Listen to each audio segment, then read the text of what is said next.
ఆగండి, ఆగండి. వీడియో చూడండి. ఈరోజైతే నేను బేకరీ స్టైల్‌లోని కేక్ చేశానండి. చూడండి, చూస్తేనే నోరు ఊరిపోతుంది కదా! చూడండి, మీ ఎదురుగే కట్ చేశాను కేకు. చాలా స్పాంజీగా ఉంది. అస్సలు బేకరీలో కొన్నామంటే ఎవరైనా నమ్మేస్తారు. ఇది ఇంట్లోనే సింపుల్‌గా, అది కూడా రేషన్ డిపోలో ఇచ్చిన గోధుమ పిండితో చేశానండి. మీ ఎదురుగా టేస్ట్ చేస్తాను చూడండి.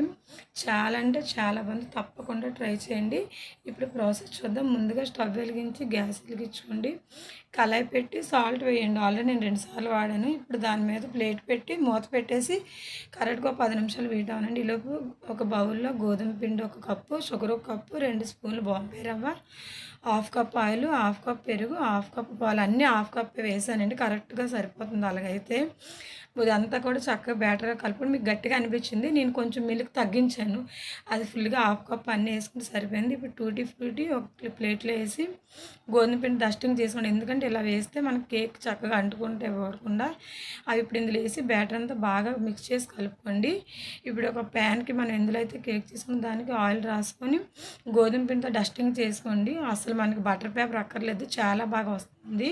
ఇప్పుడు మనం ముందుగా చేసింది వేసి పైనుంచి మళ్ళీ డెకరేట్ టూటీ ఫ్రూటీ చెర్రీస్తో గార్నిష్ చేసుకుంటే అంతేనండి.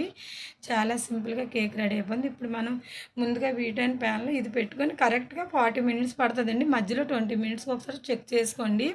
నాకైతే 30 మినిట్స్ కూడా అవ్వలేదు, కరెక్ట్గా 40 మినిట్స్ పట్టింది. అంతేనండి. ఎంత సింపుల్ అండ్ టేస్టీ గోధుమ పిండితో కేక్ రెడీ అయిపోయిందండి. తప్పకుండా ట్రై చేయండి. నా ఛానల్ లైక్ చేయండి, సబ్స్క్రైబ్ చేసుకోండి ఫ్రెండ్స్. అందరూ చూస్తున్నారు కానీ ఎవరు కూడా లైక్ అండ్ సబ్స్క్రైబ్ చేయట్లేదు. ప్లీజ్ నన్ను సపోర్ట్ చేయండి. చూడండి, మీ ఎదురుగానే కేక్ టర్న్ చేశాను. చాలా బాగా వచ్చింది చూడండి. మనకి బటర్ పేపర్ అయితే అస్సలు అక్కర్లేదు. కొత్తలో అయితే నేను భయపడేదాన్ని. బటర్ పేపర్ ఏమీ లేకుండా సింపుల్గా చేసేయచ్చు కేక్ని.